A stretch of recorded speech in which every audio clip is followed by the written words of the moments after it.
Hello there, World of Tankers. Welcome to the channel. I'm your host, Droodles Blitz, and in today's video, I'll be talking about 5 things you didn't know about World of Tanks Blitz. If you're a longtime follower of the channel, you probably know most of the things I'll be talking about today, because I've talked about them on previous live streams and videos. But today, we're going to be talking about certain facts and mechanics that a lot of players, especially beginners, might not know, and they will absolutely help you a crap ton when it comes to learning how the game works. We're going to start with one of the most basic mechanics of them all, and that is shell types and how they affect penetration. For example, we can see here a concept 1B with 258 millimeters of pen aiming in on an elephant.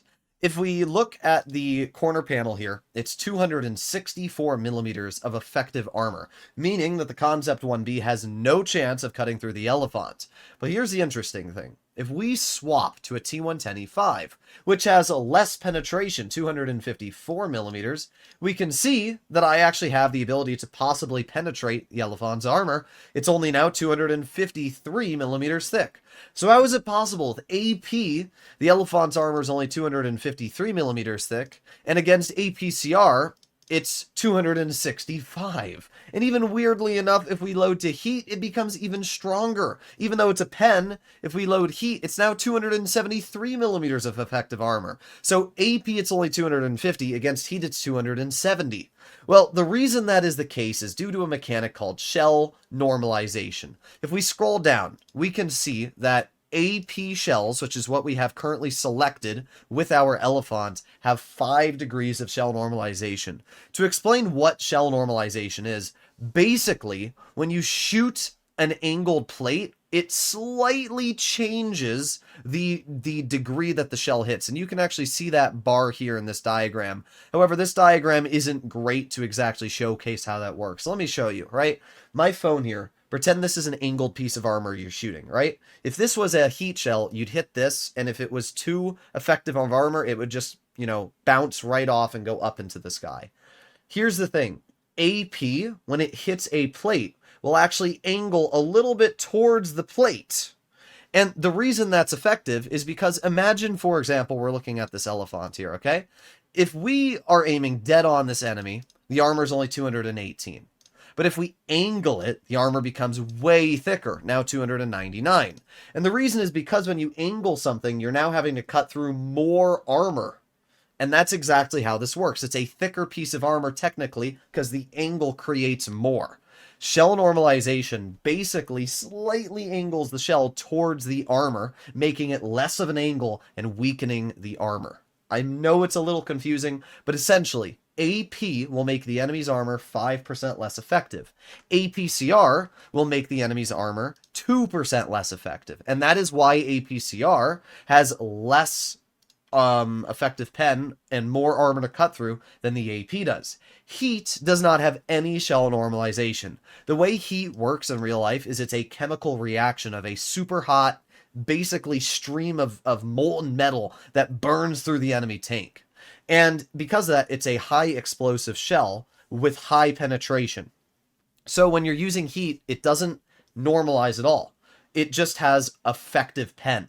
And it's why if you ever want to see the flat armor values of a tank, you can see it's 220 millimeters effective with heat, but then it's 218 with APCR. Now here's something else that's interesting. Shell normalization only affects armor that is angled. For example, if we get to the exact 206 millimeters thick here, right? We are using APCR right now. And we can see that the flat armor is 206 millimeters, and we need 206 mils to pen. If we load heat, it's also going to be 206. It's 207 because of the angle, but if I do it a little bit less, it'll be around 206 millimeters. And it's the same thing if I get a vehicle that is AP like the M60, it's 206. So when the armor is angled, it's going to be a lot bigger of a difference, right? 260 versus the heat, which is 280. That's a 20 millimeter difference. But when the armor is on flat grounds like this, and it's 206 millimeters with the heat, it's also going to be 206 with the AP. As I said, the reason why is because shell normalization only works when the armor is at an angle. It takes, what is at an angle and it slightly makes it less. So if there's no angle at all, the shell won't change its course at all. So AP is much better at shooting at angled surfaces, but it's the same at shooting at flat armor, which means that heat is actually better at shooting through flat armor, and AP and APCR is technically better at shooting through angled armor. It's a fun little fact that a lot of players don't know, and it's actually a really, really important thing that people need to know, right? I mean, these are values that can absolutely make or break your gameplay, because you can, you know, bounce a shell with heat that you wouldn't have with AP if you knew how the shell normalization values work. And it's why premium AP is much more effective than premium heat. A great example of this is if we pull out the Type 71. The Type 71, with its premium ammo, can butter through basically everything, right? Let's get a super, super heavily armored vehicle out. How about a Bliskovica? That thing is insane in terms of its frontal protection. So let's go over to tier 10, and we'll pull out the Bliskovica, right? We're going to pull out the armor on this tank, and let's have the shooting opponent be the Type 71. You'll notice with the premium ammo of the Type 71, 362 millimeters of pen, I can cut right through the upper plate of the Bliskovica. No problem whatsoever. Even using gun depression, I still, on the lower plate here, have the ability to actually cut through. And you can see, even if I angle it as good as I can, it doesn't matter. I can still cut through basically the whole frontal hull of this tank. Now compare that to a vehicle that has better pen on paper, but in reality is actually worse. So let's now pull out a T110E5. This tank, with calibrated shells, is sitting at a lot more pen. It's 384 versus the 360 on the Type 71. Yet look at how much more red this tank is. And that's because, again, heat does not have shell normalization. So even though on paper it looks like the E5 has more pen, in reality, the Type 71 has more penetration, and therefore it makes the Type 71 a much better tank.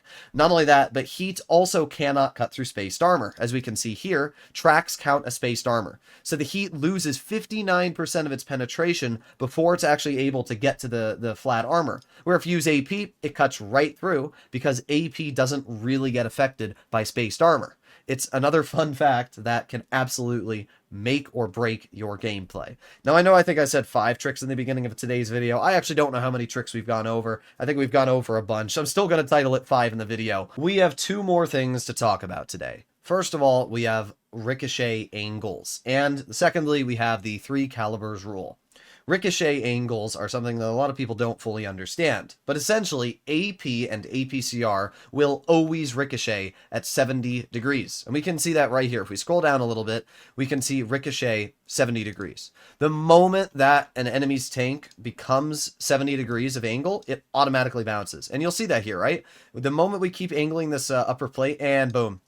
It's a full bounce. We have plenty of pen to cut right through. It's only 134 millimeters of effective thickness. And if I load premium shells, it'll go right through because heat can cut through 85 degrees of effective armor before possibly ricocheting.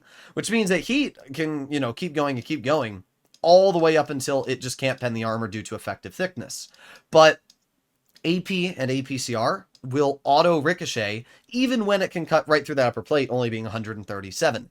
Any angle that is over 70 degrees will always be a bounce, except for one rule, and that is the 3 calibers rule. The way the 3 calibers rule works is that if your gun has 3 times the thickness plus 1 of the enemy's armor, it will always penetrate. Let me show you what I mean, right? We can look at the Batchat's upper plate. It's 50 millimeters on the dot. So let me pull out a tank that has a 15 centimeter cannon, okay? The Grill 15 features a 15 centimeter cannon. We know that it's 100%.